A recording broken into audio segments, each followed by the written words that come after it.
নিয়মিত video upload করছেন, তারপরেও কিন্তু আপনার ভিডিওতে একদম ভিউজ আসছে না। 4 থেকে 5টা ভিউজ আসার পরে ভিউজটা কিন্তু থেমে যাচ্ছে। তাহলে কি আপনি আপনার চ্যানেলে কোনো ভুল করছেন? এমন হতে পারে আপনি আপনার চ্যানেলে ভিডিও যে আপলোড করা সেটাতেই ভুল করছেন, সেই জন্যই আপনার ভিডিওতে ভিউজ আসছে না, ইউটিউব আপনার ভিডিওকে রিকমেন্ডেডে পৌঁছে দিচ্ছে না, এবং যেই কারণে আপনার চ্যানেল কিন্তু কখনোই গ্রোথও পাচ্ছে না। আজকের এই ভিডিওতে আপনাদেরকে আমি সঠিক নিয়ম দেখিয়ে দেবো, যার মাধ্যমে আপনি সহজেই আপনার ভিডিওকে র্যাঙ্ক করতে পারবেন। আমি নিজেও ঠিক এইভাবেই কিন্তু ভিডিও আপলোড করি। তার আগে কিছু উদাহরণ আপনাদেরকে আমি দেখাই। আপনি যদি ইউটিউবে গিয়ে সার্চ করেন যে কিভাবে ইউটিউব চ্যানেল খুলবো, তাহলে দেখুন আমার ভিডিওটা কিন্তু র্যাঙ্ক করছে। তাছাড়াও আপনি যদি লেখেন কিভাবে ফেসবুকে স্টার সেট আপ করবো, তাহলে কিন্তু আমার এই ভিডিওটি র্যাঙ্ক করছে। আপনার চ্যানেল যেই ক্যাটাগরিতেই হোক না কেন, আপনি সহজেই আপনার চ্যানেলের ভিডিওকে র্যাঙ্ক করতে পারবেন। পুরো আপলোডের যে প্রসেসটা রয়েছে, চলুন আপনাদেরকে একটা একটা করে আমি দেখিয়ে দিই। এখন আমি চলে এসেছি মোবাইলে। এখান থেকে আমি ইউটিউব যে অ্যাপ্লিকেশনটি রয়েছে, এই অ্যাপ্লিকেশনটিকে ওপেন করবো। দেখুন, আপনি যে আপলোড করবেন, আপলোড করার জন্য আপনাকে ঠিক ইউটিউবে এসে এই যে বাটনটি রয়েছে এখানে প্রেস করতে হবে। আমি এখানে প্রেস করলাম। আশা করছি আপনারা এখান থেকে আপলোড করেন। এখানে দেখুন অনেকগুলো সেকশন আছে, আপনাকে কিন্তু এই ভিডিও সেকশনটাকে আর কি অ্যাক্টিভ রাখতে হবে, যে ভিডিও। তারপর আমি এখান থেকে আমার এই ভিডিওটাকে সিলেক্ট করে নেবো, যে এই ভিডিওটা আমি আপলোড দেবো। ঠিক আছে, ভিডিওটা আমি পজ করলাম। এখানে আসার পরে আমাকে এখান থেকে সরাসরি নেক্সট বাটন ক্লিক করতে হবে। ঠিক আছে, এখানে যে ভিডিওটা রয়েছে, এই ভিডিওর যে আর কি প্রসঙ্গ বা টাইটেলটা আমি কি রাখবো সেটা আপনাদেরকে আগে দেখাই। সেটা হচ্ছে, দেখুন এখানে যে টাইটেল রয়েছে, আগে আমাকে দেখতে হবে যে আমি কি বিষয়ে ভিডিওটা করছি। এই যে ভিডিওটা রয়েছে, এই ভিডিওটার মেইন বিষয় হচ্ছে যে কিভাবে ফেসবুক পেজ আমি খুলবো। এবার দেখুন, সবার আগে আমাদেরকে কিন্তু এই ভিডিওটাকে সঠিকভাবে এসইও করে তারপর আপলোড করতে হবে। সেটা কিভাবে করব? দেখুন, এর জন্য কিন্তু দুটো রাস্তা রয়েছে। এক হচ্ছে, আপনি এক কাজ করবেন, আপনি প্রথমে চলে যাবেন হচ্ছে কি ওয়াইটি স্টুডিও যে অ্যাপ্লিকেশন, সেই ওয়াইটি স্টুডিও অ্যাপ্লিকেশনে। আমি এই যে ওয়াইটি স্টুডিও যে অ্যাপ্লিকেশন রয়েছে, এই অ্যাপ্লিকেশনের মধ্যে চলে আসলাম। ওয়াইটি স্টুডিও অ্যাপ্লিকেশনে এসে ইউটিউবে একটা নতুন ফিচার দিয়েছে, সেটাকে আমাদেরকে ইউজ করতে হবে। আমি এখান থেকে অ্যানালাইটিক্সে চলে আসবো। চলে আসার পরে ইন্সপিরেশনে চলে আসবো। এখানে এসে আমরা এর যে কিওয়ার্ডটা রয়েছে সেটাকে ভালোভাবে ফাইন্ড করব। এখানে সার্চে ক্লিক করব, করে আমি লিখবো কিভাবে ফেসবুক পেজ খুলবো।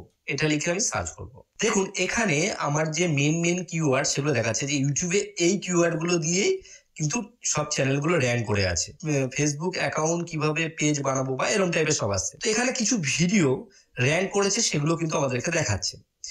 এখান থেকে আমাদের যে ভিডিওগুলো আসছে সেখান থেকেও আমরা চাইলে কিন্তু টাইটেলটা তুলতে পারি। তাছাড়াও এখানে আমরা এই যে সার্চ ইন ইউটিউব, এখানে ক্লিক করলে এখানে যেগুলো আর কি রয়েছে সেখান থেকেও কিন্তু আমরা টাইটেল চুজ করতে পারি। এখানে আমি আপনাদেরকে অনুরোধ করব, আপনার যদি নতুন চ্যানেল হয় তাহলে আপনি কিন্তু দেখুন এখানে এই যে মিডিয়াম ভলিউম আর হচ্ছে লো ভলিউম যেটা লেখা আছে সেটাই সিলেক্ট করবেন। কারণ হাই ভলিউম যদি আপনি সিলেক্ট করেন, সেই ক্ষেত্রে যেহেতু আপনার চ্যানেলটা নতুন, তাহলে কিন্তু আপনার সহজে র্যাঙ্ক করবে না। আপনি যেই ক্যাটাগরি চ্যানেল খোলেন না কেন, সেই ক্ষেত্রে কিন্তু আপনাকে সবসময় লো আর মিডিয়াম শুরুর দিকে করতে হবে। যখন আপনার চ্যানেল আস্তে আস্তে গ্রো করে যাবে, তখন আপনি অন্য চ্যানেল টাইটেল চুজ করতে পারেন। এখানে ধরুন আমি এইটা চুজ করছি, যে ফেসবুক পেজ কিভাবে খুলবো। আমি এখানে চলে যাব, গিয়ে আবার এখানে চলে এসে এখানে যদি লিখি আমি যে ফেসবুক পেজ কিভাবে খুলবো, এটা একটা আমি টাইটেল দিলাম। যে এখানে আমি আরো কিছু অ্যাড করব। এখানে আমি দুটো এরকম দাগ দিয়ে নিলাম। তারপরে আমি লিখলাম যে how to create Facebook page Bangla. তারপর আমি এখানে দিয়ে দিলাম 2024। এইটা কেন আমি লিখলাম যে how to create Facebook page, এটা লিখেও কিন্তু অনেকে সার্চ করে। তাছাড়া আমি এখানে বাংলাটা ইউজ করলাম, যে how to create Facebook page Bangla যখন কেউ লিখবে সেক্ষেত্রেও আমার এই ভিডিওটা পেয়ে যাবে। তাছাড়া 2024 এই কারণে লিখলাম যাতে এই ভিডিওটা লেটেস্ট হয়, 2024 দেখে লোক ক্লিক করে। এটা একটা কিন্তু বেসিক টাইটেল এসইও। আপনি এক কাজ করবেন, এই টাইটেলটাকে এখান থেকে সরাসরি কপি করে নেবেন, পুরোটাকে কপি করলেন, করে এই নিচের দিকে এসে ডেসক্রিপশনে এটাকে আপনি পেস্ট করে দেবেন। কারণ টাইটেল এবং ডেসক্রিপশনে সেম জিনিস আপনাকে রাখতে হবে। এবং এখানে আপনি আরো কিছু জিনিসকে অ্যাড করতে পারেন। আমি যদি এখানে হ্যাশট্যাগে চলে যাই, হ্যাশট্যাগে গিয়ে লিখবো ফেসবুক পেজ ক্রিয়েট। দেখুন, ফেসবুক পেজ ক্রিয়েট, এটা হ্যাশট্যাগ আমি ইউজ করব। সেই ক্ষেত্রে ভিডিওটা কিন্তু ভালো এসইও হচ্ছে। তাছাড়াও এখানে আপনি যদি লিখে দেন ইউর কোয়েরিজ, এটা আপনি ব্যবহার করতে পারেন। ইউর কোয়েরিজ লিখবেন এই কারণে, এখানে আপনি কিন্তু কিছু টাইটেল বা ট্যাগও ইউজ করতে পারেন এই জায়গায়। এটা কিন্তু অনেকটা হেল্প করে, কিন্তু আপনি সব ভিডিওতে করবেন না, কিছু কিছু ভিডিওতে আপনি এটা করতে পারেন। এখানে আপনি এক কাজ করবেন, এই যে আমরা যখন আগের আপনাকে পেজে দেখালাম ওয়াইটি স্টুডিওতে যে জিনিসগুলো এখানে লেখা আসছে, এই জিনিসগুলোকে ঠিক কপি করবেন সবগুলোকে, একটা একটা করে কপি করতে হবে আপনাকে। একবার এখান থেকে ডাইরেক্ট কপি হবে না, হয়তো দেখে দেখে আপনাকে লিখতেও হতে পারে। লিখে নিয়ে আপনাকে ঠিক ডেসক্রিপশন বক্সের এই জায়গাতে লাইন বাই লাইন এইটুকু জায়গাতে 3-4টে এরকম এই জায়গাতে আপনি লিখে দেবেন। এই ক্ষেত্রে কিন্তু এসইওতে আপনার ভিডিওটা ভালোভাবে যাবে। যখন আপনার এই জিনিসটি করা হয়ে যাবে, এখান থেকে যে অডিয়েন্স সেকশনটা রয়েছে, অডিয়েন্স সেকশন আপনি খেয়াল করবেন যেন এটা নট মেড ফর কিড থাকে। কেন? কারণ আপনি কন্টেন্টটা তৈরি করছেন বড় মানুষের জন্য, ছোট বাচ্চাদের জন্য কিন্তু নয়। এটা অবশ্যই কিন্তু আপনাকে সিলেক্ট রাখতে হবে।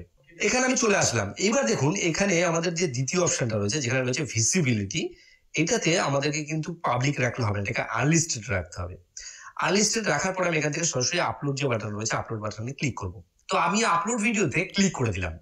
এবার আমি কি করবো, এটা যখন আপলোড হবে আমি এখান থেকে সরাসরি চলে আসবো ওয়াইটি স্টুডিও যে অ্যাপ্লিকেশন রয়েছে, ওয়াইটি স্টুডিও অ্যাপ্লিকেশনের মধ্যে। এখান থেকে আমি ব্যাক করে আবার চলে আসবো, যেহেতু আমি এই কাজগুলো আগে করেছিলাম। দিয়ে আমি হোমে চলে আসবো, এসে আমি কন্টেন্ট সেকশনে চলে যাব। দেখুন এখানে চলে আসলে এখানে সরাসরি যে আমার এই যে ভিডিওটা আপলোড হয়েছে, যে 2 মিনিট লেট, তো সেখানে দেখাচ্ছে। তো এই ভিডিওটা কিছু এমবির একটা ভিডিও, কিছুক্ষণ সময় নেবে এবং এটা আপলোড হয়ে যাবে। আমি আপনাদেরকে শুরুর দিকে টাইটেল ডেসক্রিপশন এই কারণে দিতে বলেছি, যাতে যখন ইউটিউবে এই যে চেকিং অপশনটা আসছে, তখন ইউটিউব কিন্তু আপনার ভিডিওটাকে চেক করছে। এই সময় যদি আপনি সমস্ত কিছু ডিটেলস আগে থাকতে দিয়ে রাখতে পারেন, সেই ক্ষেত্রে কিন্তু আপনার এসইওতে অনেকটা হেল্প হয়। আমি এই ভিডিওর উপর ক্লিক করব। ক্লিক করার পরে এখান থেকে আমাদেরকে এই যে পেন আইকনটি রয়েছে, পেন আইকনের উপর একবার ক্লিক করতে হবে। ক্লিক করলে আমরা এই ভিডিওর যে সমস্ত জিনিস রয়েছে তার মধ্যে প্রবেশ করে যাব। এখান থেকে আমাদের আবার এই পেন আইকনটা ক্লিক করতে হবে। কেন? কারণ আমরা এই ভিডিওতে থাম্বনেল আমাদের ইউজ করতে হবে, কারণ থাম্বনেল অবশ্যই খুব প্রয়োজনীয় জিনিস। এখানে আমি ক্লিক করব, করে এখান থেকে কাস্টম থাম্বনেল সিলেক্ট করব। সিলেক্ট করার পরে এখান থেকে আমি এই থাম্বনেলটাকে দিয়ে নেবো, কারণ আমি ফেসবুক পেজ কিভাবে খুলবেন যে ব্যাপারে বলেছি, এই জন্য এই থাম্বনেল দিলাম। থাম্বনেলটা কিন্তু আমি দিয়ে দিলাম। দেওয়ার পর আমার ভিডিওতে থাম্বনেল দেওয়া হয়ে গেল। এবার এখানে মনিটাইজেশন, আমার চ্যানেলে যে মনিটাইজেশন দেখাচ্ছে এগুলো আমাদের দরকার নেই। এবার মোর যে অপশনটা রয়েছে, এখানে যেরকম মোর অপশন, এই মোর অপশনের মধ্যে আমাদের যেতে হবে। মোর অপশনের মধ্যে চলে গেলে এখানে আমাদেরকে কিন্তু দুটো জিনিস সিলেক্ট করতে হবে, একটা হচ্ছে ক্যাটাগরি আর দুটো হচ্ছে ট্যাগ। কারণ ট্যাগ কিন্তু খুবই ইম্পর্টেন্ট জিনিস। আমি এখানে ট্যাগে ক্লিক করব। ট্যাগে ক্লিক করার পরে আপনি যেই বিষয়ে ভিডিও তৈরি করছেন সেই বিষয়ে কিন্তু আপনাকে কিছু ট্যাগ ইউজ করতে হবে। মানে মনে করুন ওই টাইটেল ডেসক্রিপশনেরই একটা ধরন আর কি। ধরুন আমি লিখলাম এফবি পেজ ক্রিয়েট, এটা আমি একটা ট্যাগ ইউজ করলাম। ট্যাগ ইউজ করার পরে আপনাকে এখান থেকে যে কমা চিহ্নটা রয়েছে, একটা কমা দিতে হবে। এই কমাটা দিলেই সঙ্গে সঙ্গে সেটা ট্যাগ হিসেবে কিন্তু চলে আসবে। তাহলে লিখলাম যে কিভাবে ফেসবুক পেজ খুলবো, এটাকে আমি ট্যাগ হিসেবে দিয়ে দিলাম। তো এইরকমই আইডিয়া বের করে আপনাকে ট্যাগ দিতে হবে। কিন্তু আপনাদের জন্য আমি একটা কিন্তু হেল্প করতে পারি। আপনারা এক কাজ করবেন, ইউটিউব অ্যাপ্লিকেশনের মধ্যে পৌঁছে যাবেন।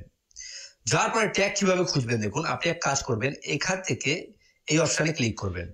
ক্লিক করার পরে আপনি এখান থেকে টার্ন অন ইনকগনিটো এটাকে অন করবেন, মানে একটা ফ্রেশ ইউটিউব খুললেন। খোলার পরে আপনি এখান থেকে সার্চে যাবেন।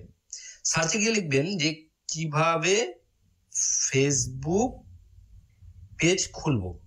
যখন আমি এটা লিখছি দেখুন অনেকগুলো কিন্তু ইউটিউব আমাদের নিজে থেকে কিন্তু সাজেস্ট করছে, যে এই লেখাগুলো দিয়েও কিন্তু অনেকে ফেসবুকের ব্যাপারে বা পেজ খোলার ব্যাপারে সার্চ করছে।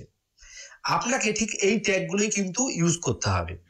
এগুলোকেই কপি করে নিয়ে এসে আপনাকে কিন্তু এখানে ট্যাগ যে সেকশন রয়েছে সেগুলোতে ইউজ করতে হবে। আমি এখানে আরেকবার লিখি ফেসবুক পেজ লিখবো, তাহলেই কিন্তু আমরা সমস্ত কিছু ডিটেলসে পাবো। আমি আগের বার ভুল লিখেছিলাম, এই দেখুন এখানে সমস্ত কিছু কিন্তু ডিটেলসে চলে আসছে। এবং এই ট্যাগগুলো আমরা যদি এখান থেকে নিয়ে আমরা যদি এই যে এখানে ইউজ করি একটা একটা করে লিখে, তাহলে কিন্তু ভিডিওটা সম্পূর্ণ সঠিকভাবে এসিও হবে। অনেকে কিন্তু এই জিনিসটার দিকে লক্ষ্য দেয় না বলেই তাদের এসিওটা ঠিকঠাক হয় না। এবার মনে করুন আপনি সমস্ত কিছু সঠিকভাবে দিয়েছেন।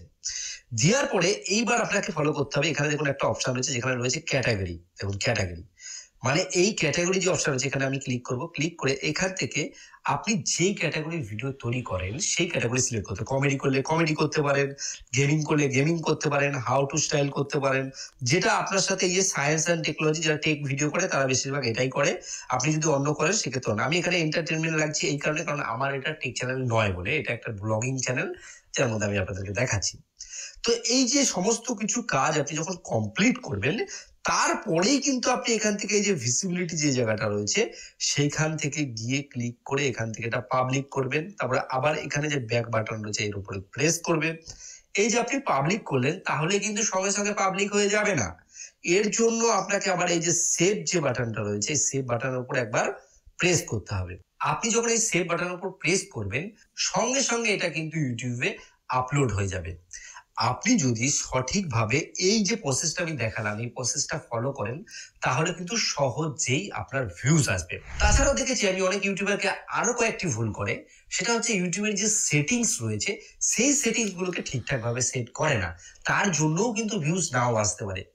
এই বিষয়ে আমি একটা ভিডিও তৈরি করেছি, সেই ভিডিওটাও আপনাদেরকে আমি দিয়ে দেবো, সেই ভিডিওটা আপনারা চাইলে দেখতে পারেন। আর ভিডিও শেষে বরাবর আমি একটাই কথা বলি, যেটা যে আপনাদের যদি ভিডিওটি ভালো লাগে অবশ্যই একটা লাইক করবেন, বন্ধুদেরকে শেয়ার করবেন, আর চ্যানেলে নতুন এসে থাকলে চ্যানেলটিকে অবশ্যই সাবস্ক্রাইব করে রাখবেন। আর একটা কথা, আপনারা সুস্থ থাকুন, ভালো থাকুন, আর বাংলা টিপস চ্যানেলের সাথে সদা সর্বদা জুড়ে থাকুন।